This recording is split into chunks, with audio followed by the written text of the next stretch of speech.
नमस्कार बच्चों, गायत्री विद्या मंदिर के YouTube चैनल में आप सबका स्वागत है। आपकी कक्षा 11 की अनिवार्य हिंदी की क्लास में आज हम पढ़ने जा रहे हैं त्रिलोचन।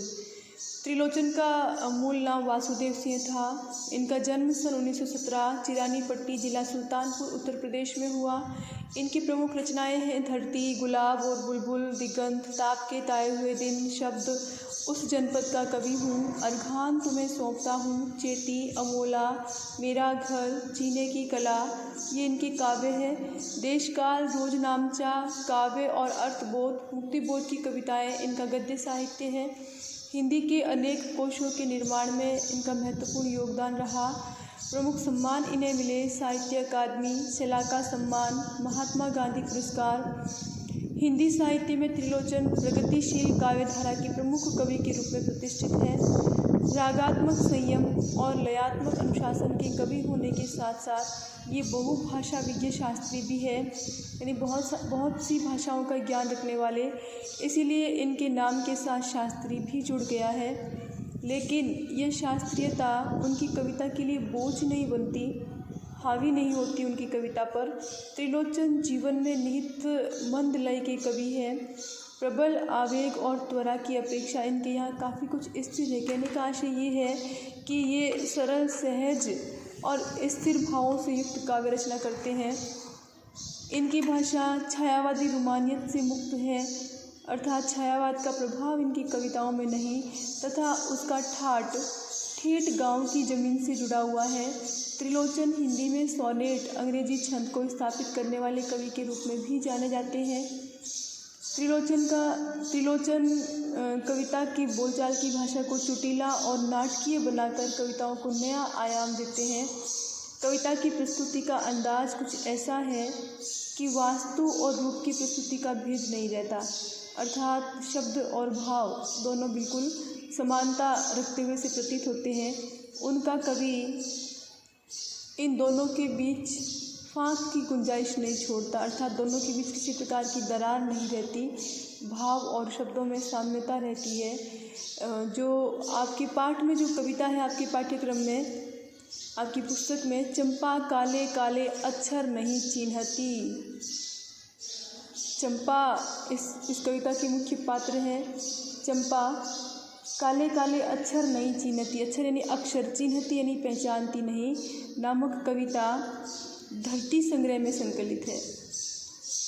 यह पलायन के लोक अनुभवों को मार्मिकता से अभिव्यक्त करती। पलायन आप समझते हैं, जब अपने पैतृक गांव में या पैतृक जगह पर जब जीवन यापन के पर्याप्त रोजगार नहीं मिलते हैं, तब विवशतावश, मजबूरीवश लोगों को अपना गांव, अपना शहर, अपनी धरती छोड़ करके पराए देश में मजदूरी मेहनत करने के लिए कमाई के उद्देश्य से जाना पड़ता है, तो उसे पलायन कहते हैं। पलायन के लोक अनुभवों को मार्मिकता से अभिव्यक्त करती है यह कविता।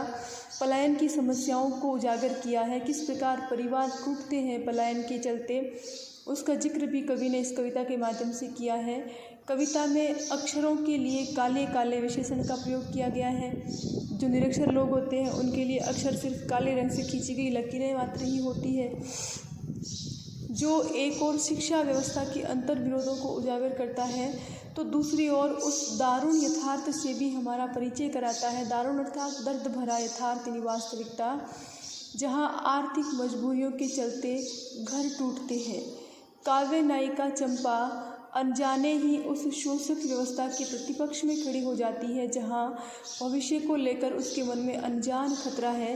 वह कहती है कलकत्ते पर वज्र गिरे, अर्थात वज्रपात हो जाए कलकत्ते पर, यानी कि कलकत्ता पलायन करके जाते हैं लोग मेहनत मजदूरी करने के लिए, तो उसके अपने यदि उससे दूर चले जाएंगे, कलकत्ते चले जाएंगे, तो वो चाहती है कि कलकत्ता नष्ट हो जाए, उस पर वज्रपात हो जाए, उस पर बिजली गिरे। कलकत्ते पर वज्र गिरने की कामना जीवन के खुरदरे यथार्थ के प्रति चंपा के संघर्ष और जीवट को प्रकट करती है। आइए अब हम शुरू करते हैं कविता चंपा काले काले अक्षर नहीं चिन्हती।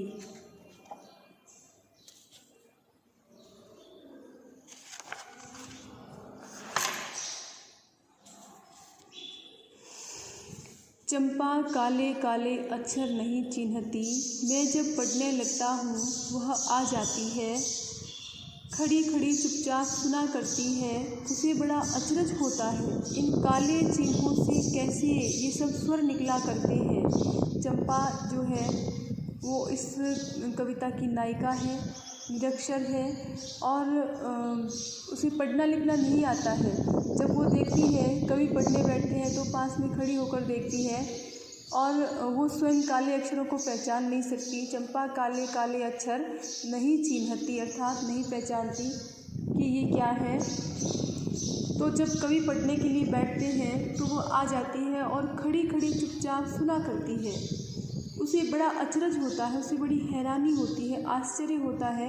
किस चीज़ को लेकर आश्चर्य होता है चंपा को कि इन काले चिन्हों से कैसे ये सब स्वर निकला करते हैं, ये इन काले काले चिन्हों से ये स्वर कैसे प्रकट होते हैं, इस बात की हैरानी होती है उसे जब वो कवि को पढ़ते देखती है। तब चंपा सुंदर की लड़की है, सुंदर उसके पिता का नाम है, सुंदर ग्वाला है, गाय भैंसे रखता है। सुंदर नामक ग्वाले की लड़की है चंपा और चंपा चौपायों को लेकर चरवाही करने जाती है।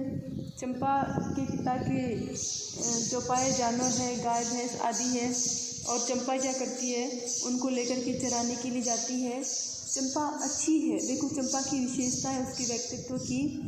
चंपा अच्छी है, चंचल है, नटखट भी है, कभी कभी उधम करती है अर्थात शरारतें करती है। वह अच्छी है स्वभाव से, वह चंचल है, बालकों की भांति नटखट भी है और कभी कभी वो उधम करती है, शरारतें करती है, कवि को परेशान करती है। कभी कभी वह कलम चुरा लेती है, कवि की कलम चुरा लेती है। जैसे तैसे उसे ढूंढकर जब लाता हूँ पाता हूँ अब कागज़ गायब, परेशान फिर हो जाता हूँ।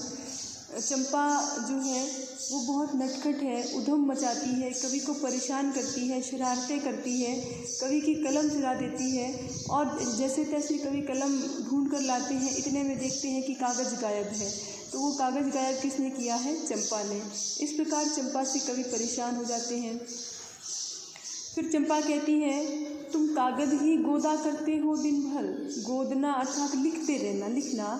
चंपा कहती, तुम दिन भर कागज़ गोदते रहते हो, लिखते रहते हो, क्या ये काम बहुत अच्छा है? क्या ये बहुत अच्छा काम है? अर्थात उसके अनुसार तो ये काम अच्छा नहीं है। ये सुनकर मैं हंस देता हूँ। फिर चंपा चुप हो जाती है। जब चंपा ऐसा पूछती है कवि से कि दिन भर कागज़ गोदना क्या अच्छी बात है, तो कवि को हंसी आ जाती है और कवि को हंसते देख करके चंपा चुप हो जाती है। उस दिन चंपा आई, मैंने कहा कि चंपा तुम ही पढ़ लो, हारे गाढ़े काम सरेगा। हारे गाढ़े काम सरेगा, हारे गाढ़े अर्थात मुसीबत के समय, मुसीबत के समय काम आएगा। उस दिन कवि कहते हैं कि जब चंपा आई तो मैंने उससे कहा कि तुम भी पढ़ लिख लो, मुसीबत के समय तुम्हारे काम आएगा। हारे गाढ़े काम सरेगा, अगर तुम पढ़ी लिखी होंगी तो मुसीबत के समय तुम्हारा काम निकलेगा। गांधी बाबा की इच्छा है सब जन पढ़ना लिखना सीखें। कवि कहते हैं कि गांधी जी की भी यही इच्छा थी कि सभी लोग पढ़ना लिखना सीख जाए। चंपा जो है वो गांधी जी से बहुत प्रभावित है और इसीलिए कवि गांधी जी का जिक्र करके और चंपा को पढ़ने के लिए प्रेरित करना चाहते हैं। तो चंपा कहती है, चंपा ने यह कहा कि मैं तो नहीं पढ़ूंगी, तुम तो कहते थे गांधी बाबा अच्छे हैं, वे पढ़ने लिखने की कैसे बात कहेंगे, मैं तो नहीं पढ़ूंगी। तो चंपा कहती है कि मैं नहीं पढ़ूंगी और तुम तो कहते थे ना कि गांधी बाबा बहुत अच्छे हैं, फिर वो पढ़ने लिखने की बात कैसे कहेंगे।